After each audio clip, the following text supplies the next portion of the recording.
네, 오늘 말씀의 제목은 요한에게 침례를 받으신 예수님, 그리고 그 뒤에 사단에게 시험을 받으신 예수님의 모습을 우리가 함께 말씀을 통해서 나누려고 합니다. 베들레헴 말구유에서 비천하게 탄생하셨던 예수님은 갈릴리 나사렛이라는 동네에서 무려 30년 동안 평범한 목수의 삶을 사셨습니다. 이것이 예수님의 인생, 공생애를 시작하시기 전 30년의 인생입니다. 나사렛은 예루살렘으로부터 북쪽으로 이제 예루살렘과 그리고 베들레헴이 저 밑쪽에 있다면, 사해바다 바로 옆에 있다면, 이 갈릴리는 나사렛은 이 갈릴리 호수 북쪽에 있습니다. 그래서 예루살렘과 나사렛과의 거리는 약 75마일 정도의 위치에 있는 곳인데요. 거기에는 해발 488m의 구릉지의 분지입니다. 이곳은 특별히 예수님의 출생지인 베들레헴과 더불어서 기독교의 고향으로 여겨지는 매우 뜻깊은 곳 중에 하나입니다. 그래서 예수님의 이름을 나사렛 예수라고 그렇게 지칭하기도 합니다. 이 갈릴리 나사렛은 요셉과 마리아가 이제 헤롯의 박해를 피해서 아기 예수님과 함께 애굽으로 피신하신 후에 다시 돌아오셔서 귀국하셔서 정착하신 곳. 원래는 이 갈릴리 나사렛은 이 요셉과 마리아의 고향이기도 합니다. 예수님께서 유아기부터 청년기를 쭉 이제 거쳐 가시면서 계속 살아오셨던 예수님의 실질적인 고향이 바로 갈릴리 나사렛입니다. 예수님은 인간으로서 느낄 수 있는 희노애락의 온갖 그 감정들을 모두 다 그곳에서 겪으시면서 우리와 같이 평범하게 그 유아기에서부터 청년기를 그곳에서 보내셨다는 겁니다. 오늘 마가는 오늘 본문에서 예수님이 나사렛으로부터 오셨다고 이제 밝히면서 이방인, 즉 이 마가복음을 읽고 있는 이 독자들에게 예수님이 이 출생하신 이 출신 그 지명을 구체적으로 지금 이 독자들에게 제시하고 안내해 주고 있다는 겁니다. 이 마가가 갈릴리 나사렛이라고 지명을 명확하게 이 명시한, 이 기재한 이유는 이 수말리 떨어져 있는 로마의 신자들, 다시 말해서 곧 예수에 대해서 소문을 들어오던 이 바로 그들에게, 그 독자들에게 예수님께서 실제로 사셨던 분으로, 지난주에 말씀드렸던 것처럼 이 복음의 시작이 이 역사적인 사실이 분명히 있음을 입증해 주시기 위해서 마가가 이 이방 민족에 대한 그 배려로 지금 이 나사렛, 갈릴리 나사렛이라는 분명한 이 그 지명을 이 안에다 표기한 것이라는 겁니다. 예수님은 인간으로서, 그리고 아들로서, 형제로서 혈육의 가족들과 함께 무려 30년 동안 이 평범한 생활을 이제 그곳에서 마치셨습니다. 이제 이후로 예수님은 이제 선구자인 침례 요한의 활동을 통해서 이제 자신의 때를 이미 아시고 이제 마침내 이 예수님의 공생의 시작을 이제 시작하게 됐다는 겁니다. 그리하여 예수님은 지금까지 모든 개인 생활을 이제 갈릴리 나사렛에서의 모든 삶을 이제 마무리하시고 인류의 죄를 담당해 주시고 구원해 주시기 위해서 공생애를 위한 위대한 그 첫 걸음을 시작하시게 된 것입니다. 오늘 본문은 예수님의 그 사역의 시작을 알리고 있습니다. 예수님의 그 사역의 시작, 예수님께서 이 공생의 시작에 앞서서 지르신 의식, 예수님께서 지르신 의식과 그 절차를 통해서 그는, 예수 그리스도는 분명 승리의 삶을 사셨다는 겁니다. 그렇다면 우리도 예수님이 걸으셨던 그 예수님의 그 자녀로 살기 위해서 예수님이 걸으셨던 그 의식과 그 절차를 통해서 우리도 행해야 될 것들이 있는데, 오늘 이 말씀을 통해서, 마가복음의 말씀을 통해서 우리가 승리하는 삶을 살아가기를 축원합니다. 첫 번째, 예수님은 공생애를 시작하시기 전에 요한을 통해서 침례를 받으셨습니다. 우리는 너무나 잘 알고 있는 이야기입니다. 우리 1장 9절 한번 읽어보실까요? 시작.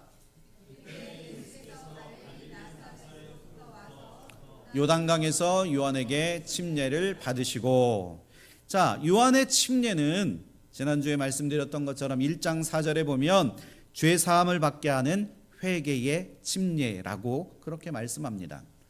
예수님께서는 아무런 죄가 없으심에도 불구하고 이러한 죄 사함의 침례를 예수님께서 직접 받으심으로써 공생애의 그 공생애를 시작하는 이 출발 신호로 삼으셨다는 겁니다. 예수님은 모든 의를 이루기 위해서 죄인들이 받아야 하는 이 회개의 침례를 겸손히 받으셨습니다. 그래서 친히 죄인의 자리까지 예수님은 낮아지셔서 당신의 백성을 속량하시기 위한 모든 규례, 율법에 나타내 명시되어 있는 모든 규례를 예수님께서 다 성취하셨다는 거예요. 또한 예수님께서는 침례받으신 성자 예수님께 그 비둘기같이 성령이 친히 내려오셔서 예수님의 그 절대 권위와 그리고 거룩한 직무를 공식적으로 확증해 주신 사건이라는 겁니다. 창조주 예수님은 한낱 피조물에 불과한 인간인 그 요한으로부터 지금 침례를 받으셨습니다. 그리고 그 침례를 받으심으로써 겸손의 모습을 친히 우리에게 보여주셨다는 겁니다. 죄 없으신 예수님이 요한에게 침례를 받으신 것입니다. 예수님이 침례를 받으신 것은 그 예수님은 하나님이시지만, 믿으십니까? 예수님은 하나님이시지만 완전한 인간이 되시고 진히 죄인의 모습으로 우리 가운데, 이 땅 가운데 오셔서 그 모든 일들을 감당해 주셨다는 겁니다. 주님이 침례를 받아주시고 낮아지신 그 이유는 바로 다름 아닌 하나님의 뜻에 순종하시기 위함이라는 겁니다. 빌립보서 2장 5절부터 8절의 말씀을 제가 읽어드리는데요, 한번 잘 들어보시기 바랍니다. 너희 안에 이 마음을 품으라. 곧 그리스도 예수의 마음이니 그는 근본 하나님의 본체시나 하나님과 동등됨을 취할 것으로 여기지 아니하시고 오히려 자기를 비워 종의 형체를 가지사 사람들과 같이 되셨고 사람의 모양으로 나타나사 자기를 낮추시고 죽기까지 복종하셨으니 곧 십자가에 죽으심이라. 아멘. 하나님의 말씀에 순종해서 예수님은 십자가에 죽으셨다는 겁니다. 예수님은 하나님이십니다. 예수님은 하나님과 똑같이 전지전능한 신이셨지만 결코 그 높은 하늘 보좌를 버리시고 머물러 계시지 않고 이 땅 가운데 내려오셨다는 거예요. 오히려 그 높은 영광의 자리를 비워 두시고 낮은 이 땅 가운데 오신 예수님. 이처럼 신앙생활은 예수님이 우리에게 보여주셨던 것처럼 신앙생활은 이 나의 뜻이 아니라 하나님의 뜻, 하나님 뜻대로 순종하는 것, 나의 삶에서 하나님의 뜻이 나의 삶에서 이루어지는 것, 이것이 바로 신앙생활이라는 겁니다. 하나님의 뜻을 이루기 위해서 겸손히 낮아지는 사람이 바로 예수님을 닮아가는 사람이라는 것을 우리가 기억했으면 좋겠습니다. 우리가 낮아지는 것, 우리가 겸손히 살아가는 것, 하나님의 말씀대로 순종하며 살아가는 것이 우리 신앙생활에 절대적으로 필요하고, 그리고 그것이 바로 예수님을 닮아가는 거라는 거예요. 여러분들, 저도 예수님을 닮아가는 자가 되어져야 하고, 또한 여러분들 모두가 예수님을 닮아가는 자들이 되어지기를 축원합니다. 어떻게 보면 오늘 말씀에 보면 이 예수님의 그 침례를 이렇게 보면 그냥 이 침례가 전혀 목적이 없는 것처럼 보여지기도 합니다. 그래서 말씀을 좀 자세히 잘 읽어봐야 하는데요, 이 마태복음 1장 4절에 아까 말씀드렸던 것처럼 요한의 침례, 그리고 마태복음 3장 11절에 보면 요한의 침례는 회개의 침례라는 겁니다. 우리가 침례를 받을 때 그냥 저 사람이 받으니까 나도 그냥 받는 침례가 아니라는 거예요. 그 침례라는 것은 내가 내 안에 있는 죄를 다 주님 앞에 내어드리는 것, 내 죄를 다 주님 앞에 올려드리는 이 회개의 침례였다는 겁니다. 하지만 예수님은 죄가 없으셨기 때문에 예수님이 회개해야 되나요? 아니라는 거예요. 예수님은 죄가 없으신 분이시기 때문에 회개할 필요가 없다는 겁니다. 침례 요한도 예수님이 그에게 침례를 받으러 나오셨을 때 침례 요한은 오히려 당황해서 예수님이 침례 받으시는 것을 오히려 만류하기까지 했다는 겁니다. 요한은 오히려 자신이 죄인인 그 자신이 흠없고 거룩하신 예수님께 나와서 침례를 받아야 할 것이라고 그렇게 침례 요한은 알고 있었다는 거예요. 그래서 마태복음 3장 13절부터 15절에 이때 예수께서 갈릴리로부터 요단강에 이르러 요한에게 침례를 받으려 하시니 요한이 말려 이르되 내가 당신에게 침례를 받아야 할 터인데 당신이 내게로 오시나이까? 예수께서 대답하여 이르시되 이제 허락하라. 우리가 이와 같이 하여 모든 의를 이루는 것이 합당하니라 하시니 이에 요한이 허락하는지라. 요한은 예수님의 말씀에 순종했습니다. 그러나 예수님은 공적인 이 사역들을 이제 시작하시면서 요한에게 침례를 받아야 했던 합당한 이유가 있었다는 겁니다. 예수님이 침례 요한에게 침례를 받아야 하는 합당한 이유가 있었는데 예수님은 자신의 위대한 사역을 시작하라고 하셨고 이제 자신의 길을 예배하는 자로부터 예수님은 이제 공적으로 인정받는 것이 필요하셨다는 거예요. 여러분, 목회자도 이제 어떤 이제 공식적인 사역을 시작할 때 목회자로서 안수를 받잖아요. 그리고 어떤 한 교회에서 담임 목회를 시작하면 주임이나 이걸 통해서 하나님 앞에 그리고 성도들 앞에 공증받는 것, 인정받는 것이 필요하다는 겁니다. 예수님도 정확하게 이 침례를 통해서 자신의 사역, 공생애의 첫 시작을 공적으로 인증받는 것이 필요했다는 겁니다. 침례 요한은 이사야가 예언했던 이사야 40장 3절의 말씀처럼 광야에 외치는 자였으며 그리고 앞으로 오실 메시아의 길을 예비하기 위해서 사람들에게 회개하라고 그들에게 외쳐 부르짖었다는 겁니다. 예수님께 침례를 베풀며 요한은 우리가 기다리던 하나님의 아들이 곧 이 땅 가운데 오셔서 불과 성령으로 너희에게 침례를 주리라 그렇게 약속했던 하나님의 그 언약의 약속을 성취하실 분, 그분이 바로 예수 그리스도, 나사렛에서 지금 이곳에 나온 예수 그리스도이심을 분명히 선포하고 있다는 겁니다. 특별히 우리가 요한에 대해서 좀 알아야 할 필요가 있는데요. 요한은 지파가 어디 지파 사람일까요? 네? 유대 지파? 네, 레위 지파입니다. 그리고 요한이 레위 지파이고 아론의 직계 후손이라는 점에서 더 큰 의미가 그 안에 들어 있다는 겁니다. 괜히 요한이 레위 지파였을까요? 그게 아니라는 거예요. 우리가 열왕기상을 지금 하면서 그 언약궤를 메고 올 때 누가 그 언약궤를 들고 메고 와야 되죠? 레위 지파. 이 제사장들이 그것을 행해야 하는 것과 마찬가지라는 겁니다. 그래서 누가복음 1장 15절에 기록하기를 요한의 부모가 모두 아론의 제사장 반열에 속한 자라고 그렇게 말씀하고 있다는 겁니다. 성경 속에 이 사람이 어느 지파 사람인지 이것을 정확하게 기록해 놓은 이유가 다 있다는 겁니다. 구약에서 제사장의 임무 중 하나는 하나님 앞에 제물을 올려드리는 직무입니다. 요한에 의한 예수님의 침례는 제물에 관한 제사장적 예표라는 겁니다. 예수님이 희생 제물이 되어 주시는 것. 요한이 침례를 베풀었던 요단강 건너편에서 이제 베다니에서 예수님이 요한에게 나오심을 보고 침례 요한이 예수님을 보고 이렇게 표현합니다. 우리 한번 요한복음 1장 29절 하반절 함께 읽어 보실까요? 시작.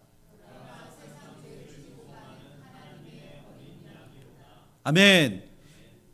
침례 요한이 예수님을 바라보고 지금 뭐라고 얘기하고 있죠? 세상 죄를 지고 가는 하나님의 어린 양. 우리 주님은 세상의 모든 죄를 짊어지고 가시는 하나님의 어린 양이 친히 되어 주셨다는 겁니다.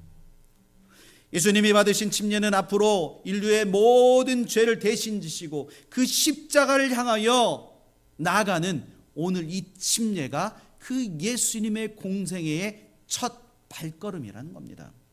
성령님께서 침례를 받으신 성자 예수님께로 그 비둘기같이 내려오셔서 그 예수님의 그 절대 권위와 거룩한 직임을 공식적으로 확증해 주신 것이 오늘 침례 요한으로부터 받은 예수님의 침례 사건이라는 겁니다.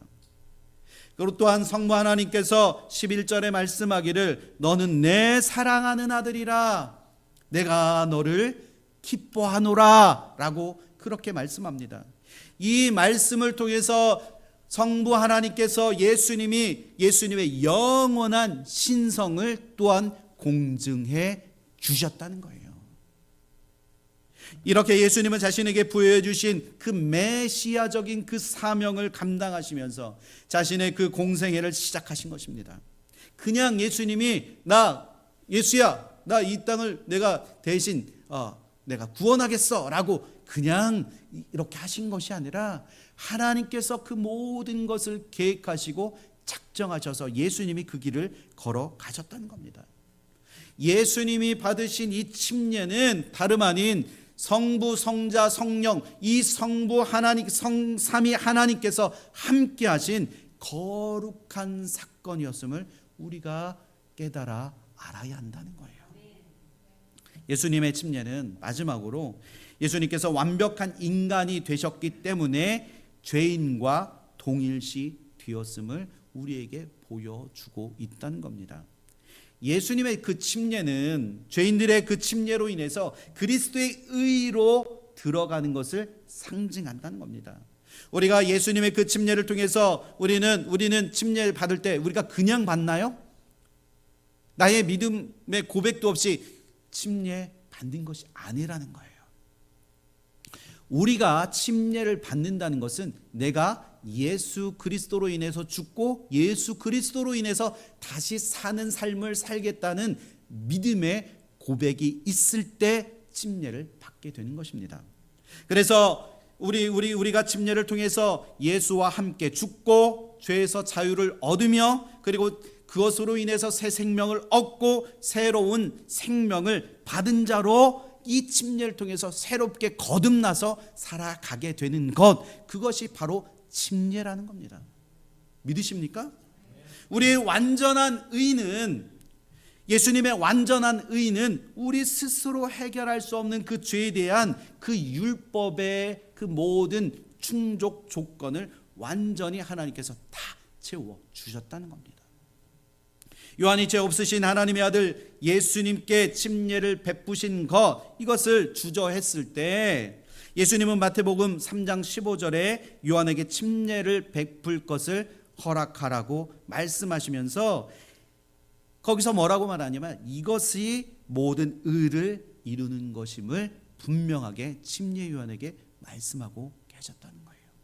이로 인해 예수님은 자신에게 오는 모든 사람들에게 그들의 죄, 이 세상의 모든 사람이 죄를 범하였다라는 것, 모든 사람이 예수님을 믿고 예수님 앞에 나오면 예수님의 의와 우리의 모든 죄와 어떻게 하신다고요? 바꿔주시겠다는 거예요. 믿으십니까? 우리의 죄, 여기에 인류에 있는 모든 그 인류는 모두가 다 죄인이라는 거예요. 그 죄인된 우리가 다시 그 의로운 자로 거듭나기 위해서는 예수 그리스도를 믿음으로 고백할 때 이것이 완전히 뒤바뀌어지는 것입니다. 이것이 바로 위대한 예수 그리스도의 은혜인 줄 믿습니다. 고린도후서 5장 21절에 보면 하나님이 죄를 알지도 못하신 이를 우리를 대신하여 죄로 삼으신 것은 우리로 하여금 그 안에서 하나님의 의가 되게 하려 하심이라. 아멘. 우리는 모두 죄인이었습니다. 그래서 죄를 범한 사람은 누구든지 심판을 받고 형벌을 받게 되어 있습니다. 그러나 우리 주님께서 그 죄를 면할 방법을 우리에게 제시해 주셨다는 거예요. 그 방법을 우리에게 주셨다는 겁니다. 그 형벌에서 우리가 구원받을 수 있는 것은 주님의 이름을 부르짖을 때, 믿으십니까? 의 대신 주님을 믿는 것, 그때 우리는 죄에서 의로운 자로 변화되어지게 된다는 거예요. 주님을 믿는다는 것은 주님이 사랑의 하나님이시며 우리에게 구원을 베풀어 주시는 구원자 하나님이심을 우리가 믿어야 한다는 겁니다. 창세기에 보면 아브라함이 갈대아 우르에 있을 때 그가 의로웠기 때문에 하나님이 그를 그곳에서 그를 꺼내어 주신 게 아니라는 겁니다. 하나님을 통해서 그가 하나님이 누구신지를 깨닫게 될 때 하나님께서 그에게 의로운 자라고 그렇게 바꿔주셨다는 거예요. 여기 내가 의롭기 때문에 이 자리에 나와서 하나님 앞에 예배하는 사람이 누가 있습니까? 우리의 믿음 없음을 주님께서 불쌍히 여겨주셔서 우리를 하나님의 자녀 삼아주시고 이곳에 나와 하나님을 예배할 수 있도록 우리 주님이 그 길을 열어주셨다는 겁니다. 주님을 믿는다는 것은 주님이 우리의 주인 되심을 인정한다는 것입니다. 주님의 말씀에 신실하게 순종함으로 주님이 우리의 주인 되심을 선포하는 저와 여러분들 되시기를 축원합니다. 겸손한 이 침례를 통해서 진정한 구원자 되신 예수 그리스도의 이름을 우리가 부르짖을 때 우리에게 참된 구원이 임하게 될 줄 믿습니다. 마가복음 1장 11절에 하늘로부터 소리가 나기를 너는 내 사랑하는 아들이라 내가 너를 기뻐하노라. 예수님이 그 받으신 침례를 보시고 하나님께서 그렇게 기뻐하셨습니다. 예수님이 요한에게 침례를 받고 올라오실 때 하늘에서 그 하늘이 열리고 그리고 하나님의 음성이 들렸다는 겁니다. 예수님을 사랑하시고 기뻐하신다는 하나님의 음성이었다는 겁니다. 예수님은 하나님의 사랑으로 충만하여서 그 공생애를 시작하셨다는 겁니다. 우리도 하나님의 사랑으로 든든히 무장할 때 우리에게 닥친 그 고난과 어려움을 우리도 이겨낼 수 있습니다. 주님께서 우리를 향한 성삼위 하나님의 십자가의 그 사랑으로 우리를 확증해 주신 줄 믿습니다. 여러분들 두려워하지 마십시오. 우리가 받는 시험이 있다 할지라도 그것으로 인하여 어려워하지 마십시오. 이곳에 나와 있는 여러분들의 삶 가운데 성령 하나님께서 우리를 지켜주시고 우리와 함께해 주실 줄 믿습니다. 하나님의 사랑으로 충만한 사람은 그 사명이 우리에게 맡겨주신 그 사명의 길에서 만나는 그 어떤 어려움과 그리고 그 어떤 고난도 우리가 이겨낼 수 있음을 여러분들 믿으시기를 축원합니다. 두 번째, 예수님은 공생애를 시작하시기 전 사탄에게 광야에서 시험을 받으셨습니다. 마가복음 1장 12절에 보면 성령이 곧 예수를 광야로 몰아내신지라. 우리 한번 읽어보실까요? 시작. 자, 이 말씀을 잘 기억하세요. 예수님은 성령에 이끌려서 이제 거칠고 황량한 그 광야로 나가셨습니다. 우리는 성경을 자세히 읽어봐야 하는데 예수님은 사단의 유혹이나 강요에 의해서 예수님이 광야로 몰리신 것이 아니라는 거예요. 공간복음의 새 기자들은 예수님께서 침례를 받으신 후에 성령의 인도하심을 받아서 광야로 나아가셨음을 모두 다 기록하고 있다는 거예요. 왜 공간복음서에서 다 이렇게 기록하고 있느냐? 그것이 중요하기 때문이라는 겁니다. 이 광야의 그 헬라어 단어로 예레모스인데 이 뜻은 버림받고 고독하고 황망하고 그리고 타인과 완전히 결별되어진 곳, 그것이 바로 광야라는 겁니다. 여러분들 중에도 많은 분들이 다 광야를 겪어 보셨잖아요. 지금도 광야를 겪고 계신 분도 계시잖아요. 그러면 버림받은 것 같고 고독하고 너무나 황망하고 그리고 타인과 완전히 결별된 곳에서 지금 내가 그렇게 살아갔던 경험도 있고 지금 그와 같은 상황을 겪으시는 분도 계시다는 겁니다. 광야는 시험과 결핍과 고통이 많은 곳입니다. 그러나 그 광야는 거기에서 끝이 아니라는 거예요. 그 광야는 동시에 하나님의 말씀과 임재가 있는 곳이 바로 광야라는 겁니다. 믿으십니까? 여러분들 광야를 겪으셨고 지금 광야를 겪고 계시는 분들이 계시다면 여러분 힘들어하지 마십시오. 그 광야에 하나님의 말씀과 임재가 있게 된다는 겁니다. 우리의 삶 가운데 주님께서 우리를 그렇게 지켜주시겠다는 것이 바로 광야라는 겁니다. 에브리서 3장 8절에 광야에서 시험하던 날에 거역하던 것 같이 너의 마음을 완고하게 하지 말라. 우리의 마음을 완고하게 하지 말래요. 또한 시편 29편 8절에 여호와의 소리가 광야를 진동하며 여호와께서 가데스 광야를 진동시키시도다. 우리가 잠들어 있을 때 우리를 깨우시는 곳, 그것이 바로 광야인 줄 믿습니다. 예수님께서 성령에 이끌려서 광야로 가셔서 마귀에게 시험 받으신 사건, 이것은 마태, 마가, 누가복음 이 공간복음에 기록되어 있는 아주 중요한 사건임을 여러분들 꼭 기억하시고, 그런데 성령님께서 예수님을 광야로 이끄셔서 마귀에게 시험받게 하셨을 때가 지금 말씀을 보면 어느 때이죠? 언제죠? 바로 예수님께서 요한에게 침례를 받고 성령이 임하셔서 예수님의 상태가 성령으로 충만한 상태였다는 거예요.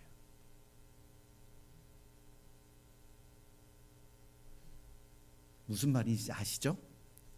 예수님의 상태가 지금 시험 들어서 나는 아무것도 못해 라고 하신 상태가 아니라 성부, 성자, 성령 하나님께서 함께 하셔서 예수님의 그 상태가 성령으로 충만한 상태였다는 겁니다.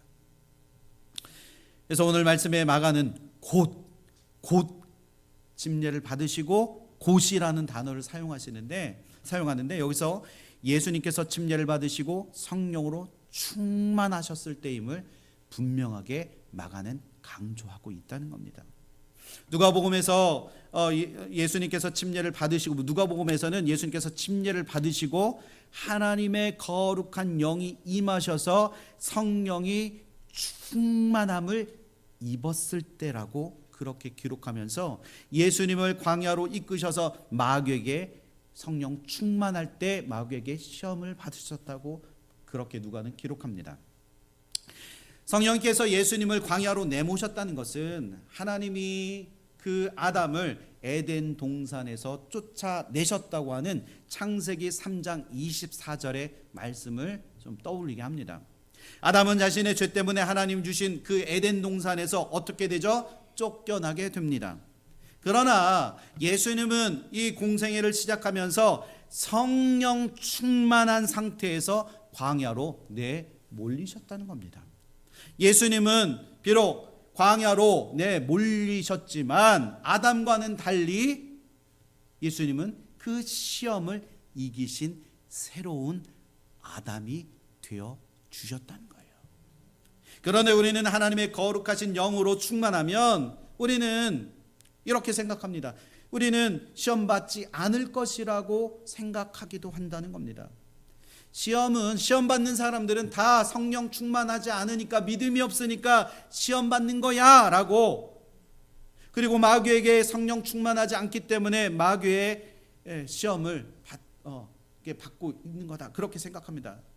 성령 충만하기만 하면 마귀의 시험은 얼씬도 하지 못하고 거룩한 길로 담대히 거룩하게 그 길을 나아갈 수 있을 거라고 우리는 그렇게 생각하기도 합니다.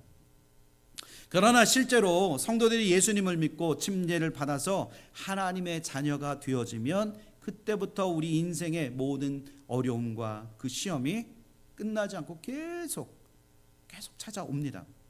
그러나 우리는 이것이 없을 거라고, 앞으로 그냥 형통한 삶이 시작될 거라고 우리는 착각하기 딱 좋다는 거예요. 예수 믿어봐. 그러면 참 좋아. 그리고 어려움도 없을 거야. 그게 아니라는 겁니다. 그러나 예수 믿지 않는 사람들은 그런 시험조차 없다는 겁니다. 하지만 아무리 열심히 신앙생활을 하고 거룩한 하나님의 자녀가 된다 할지라도 평탄한 길만 걸어가는 성도는, 교인은 없다는 겁니다. 성령께서 성령 충만하신 예수님을 광야로 내모셨던 것처럼 구원받은 하나님의 자녀들은 사단과의 영적 전쟁터로 과감하게 밀어 넣으실 때가 분명히 있다는 겁니다. 우리도 그런 것들 경험하잖아요. 내가 예수님을 믿는데 어려운 일이 자꾸 찾아올 때가 있다는 겁니다. 실제로 예수님을 제대로 믿으면 예수 믿기 이전보다 더 치열한 영적 전쟁과 고민이 그때부터 시작되어지는 것들을 우리가 볼 수 있다는 겁니다. 성경에서 그래서 이 시험은 두 가지 의미로 사용되어지는데요. 우리가 잘 알고 있듯이 하나는 테스트, 하나는 템테이션입니다. 이 테스트는 훈련이나 연단, 시련을 의미한다면 템테이션은 사단의 유혹이라는 거예요. 마귀의 유혹. 그래서 시편 66편 10절에 보면 하나님이여 주께서 우리를 시험하시되 우리를 단련하시기를 은을 단련함과 같이 하셨으며 라고 하는 이 시편 66편의 말씀에 보면 테스트가 들어가 있습니다. 그리고 마가복음 14장 38절에 예수님께서 그 제자들에게 말씀하시기를 시험에 들지 않게 깨어 있어 기도하라. 마음에는 원이로되 육신이 약하도다. 이렇게 말씀하시면서 이 시험에 들지 않게 깨어 있으라를 이게 바꿔 말할 수 있다는 겁니다.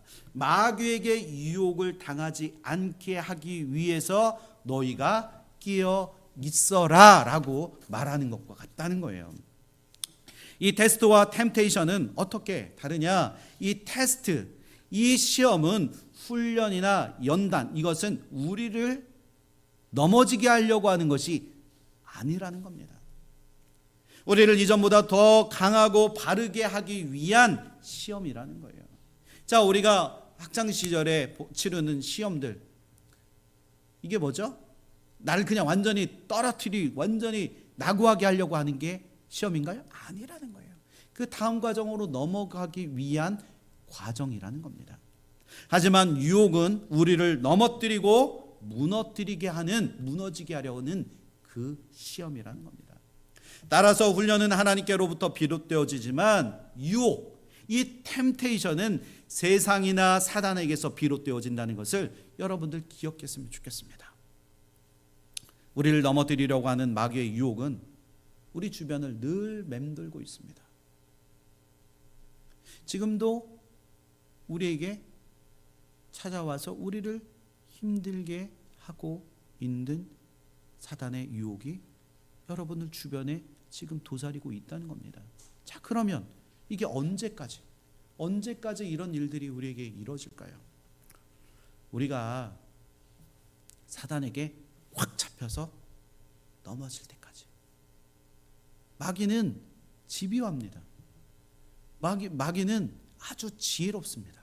그래서 우리가 넘어질 때까지 우리를 꽉 붙잡고 그리고 하나님으로부터 멀어질 때까지 사단의 공격은 쉼없이 계속 공격하고 공격이 되어진다는 거예요.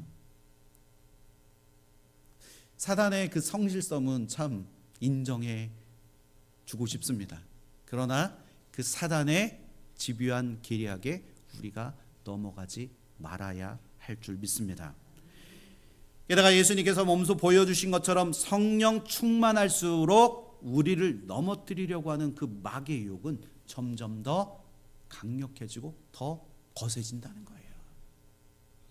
우리가 그것을 이겨내지 못하잖아요. 그러면 우리의 유혹은 점점 사단에게 넘어가 버리면 나의 행동과 나의 모습이 점점 사단화 된다는 겁니다. 내 얼굴을 보면, 우리의 행동들을 보면 그게 어떤 건지 우린 너무나 잘 알고 있다는 겁니다. 그렇다면 성령님께서 왜 예수님을 광야로 이끄셔서 마귀에게 시험받게 하셨을까? 우리가 이것을 한번 생각해 봐야 하는데, 예수님은 참 하나님이시지만 사람의 몸을 입고 이 땅에 오신, 완전한 성육신을 하고 이 땅에 오신 사람이셨습니다. 예수님이 아무리 예수님이라 할지라도 죄악으로 물든 이 세상의 인간의 육체로 계시는 한 하나님을 대적하며 하나님의 백성들을 넘어뜨리고 무너지게 하는 마귀의 유혹에서 피할 수 없음을 우리에게 가르쳐 주시기 위함이라는 거예요. 그래서 1장 13절에 보면 광야에서 40일을 계시면서 사단에게 시험을 받으시며 들짐승과 함께 계시니 천사들이 수종들더라. 예수님은 공생애를 시작하기 전 사단에게 시험을 받으신 또 다른 그 이유, 우리가 어떻게 사단의 시험을 이길 수 있는지를 분명하게 알려주시기 위함입니다. 예수님은 사단의 시험을 그 하나님의 말씀으로 물리치셨습니다.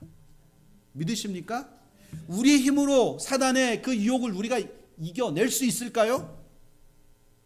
사단 들어와봐, 내가 이길게. 제가 장담합니다. 백발백중 다 그 사람이 집니다. 그래서 우리는 사단의 시험을 하나님의 말씀으로, 예수님께서 하나님의 말씀으로 시험을 물리치시고 하나님의 말씀으로 승리하셨던 것처럼 우리도 하나님의 말씀으로 그렇게 물리쳐야 할 줄 믿습니다. 그렇게 오랫동안 강력하게 유혹했던 그 사단의 시험은 하나님의 말씀 앞에서는 다시는 그 유혹의 손길을 그가 내밀지 못했다는 겁니다. 결국 사단은 꼼짝도 못하고 사단은 사라졌습니다. 믿으십니까?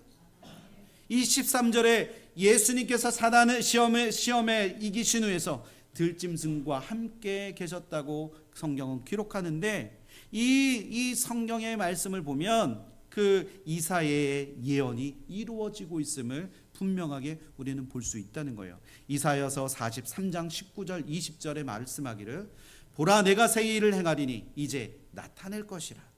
너희가 그것을 알지 못하겠느냐? 반드시 내가 광야에서 길을, 사막에 강을 내리니 장차 들짐승 곧 승냥이와 타조도 나를 존경할 것은 내가 광야의 물을, 사막의 강들을 내어 내 백성 내가 택한 자들에게 마시게 할 것임이라. 승리를 우리에게 보장하시고 약속해 주셨다는 겁니다. 그 승리를 보장해 주시는 그 결정적인 게 뭐냐? 우리가 예수님을 믿고 하나님의 말씀대로 순종할 때 우리는 승리하게 된다는 겁니다. 세상 사람들은 이미 자신들의 죄성으로 인해서 유혹과 시험에 빠져 살고 있기 때문에 그런 사람들은 사단이 굳이 시험할 필요가 없다는 거예요. 여러분들 주변에 한번 보십시오. 전혀 예수 믿지 않는데 그냥 잘 살고 있는 사람도 있잖아요. 왜? 사단이 그를 유혹하고 시험할 필요가 없다는 겁니다. 하나님의 자녀가 아니기 때문에. 사단은 끊임없이 거룩한 길로 가고자 하는 하나님의 자녀들을 시험하고 공격합니다. 그래서 우리 안에 매일 큐티와 그리고 하나님의 말씀 읽기를 가까이 하지 않고서는 우리는 이러한 시험에 그리고 사단의 공격에 우리는 승리하며 살아갈 수 없음을 우리가 기억해야 합니다. 말씀을 가까이 하는 것은 우리가 해야 할 선택 사항이 아니라 필수 사항이라는 거예요. 이 말씀을 오늘 좀 컨디션이 좋으니까 오늘 좀 말씀을 좀 읽어봐야 되겠네 라고 해서 그냥 선택적으로 오늘 좀 잘 들어오는데 피곤해. 그리고선 그 다음날 전혀 말씀을 읽지 않는다 생각해 보십시오. 그러면 우리는 그런 마귀의 유혹 가운데 싸워 승리할 수가 없게 되는 것입니다. 말씀이 육신되어 우리 가운데서 거하신 주님과 함께 할 때 우리는 우리에게 닥쳐오는 수많은 시험들을 이겨낼 수 있음을 여러분들 기억하시기를 축원합니다. 하나님의 말씀을 사모하며 그것을 주야로 묵상할 때 말씀의 능력을 우리의 삶 속에서 경험하게 됩니다. 성경은 우리에게 주 안에서 강건해지라고, 그리고 다시는 죄의 멍에를 매지 말 것을 우리에게 말씀하고 있습니다. 말씀으로 사단의 시험을 이긴다면 사단은 더 이상 우리 앞에 찍소리도 못하고 우리 근처에서 완벽하게 사라져 버릴 줄 믿습니다. 우리는 말씀 안에 거하기만 하면 되는 겁니다. 믿으십니까? 이 말씀대로 예수님께서 우리에게 친히 그 시험에서 이기셨던 것처럼 우리도 그 말씀을 통해서 말씀 안에 거하면 우리는 싸워 승리하게 될 줄 믿습니다. 하나님의 말씀은, 이 거룩한 말씀은 마치 튼튼하고 강력한 그 방탄 유리로 만들어진 그런 돔처럼 우리를 사단의 어떤 공격에서도 우리를 지켜주실 줄 믿습니다. 이란에서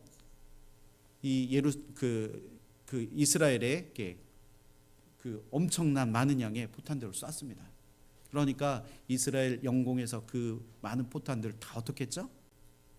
다 막아버렸다는 거예요. 근데 그것이 없었다면 이스라엘의 본토는 아마 쑥대밭이 됐을지도 모릅니다. 마치 이와 마찬가지로 사단의 어떤 공격이 있을 때 우리가 먼저 하나님의 말씀으로 나를 무장하지 않고 나를 지켜내지 않으면 사단의 그 공격이 조금이라도 들어오면 우리의 마음과 우리의 영은 만신창이가 되어버린다는 거예요. 여러분들, 우리가 명심했으면 좋겠습니다. 우리가 매일 읽고 매일 큐티하는 이 말씀, 이것을 더 깊이 사모했으면 좋겠습니다. 이 말씀을 사모해야 하는 이유가 바로 여기에 있다는 거예요.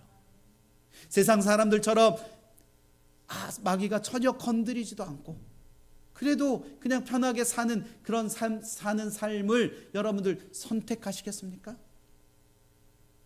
그들에게는 구원이 임하지 않습니다. 비록 우리에게 사단의 공격과 사단의 유혹이 있다 할지라도 우리는 하나님의 자녀로서 그 믿음 가지고 살아갈 때 우리에게는 영원한 생명이 우리에게 임할 줄 믿습니다.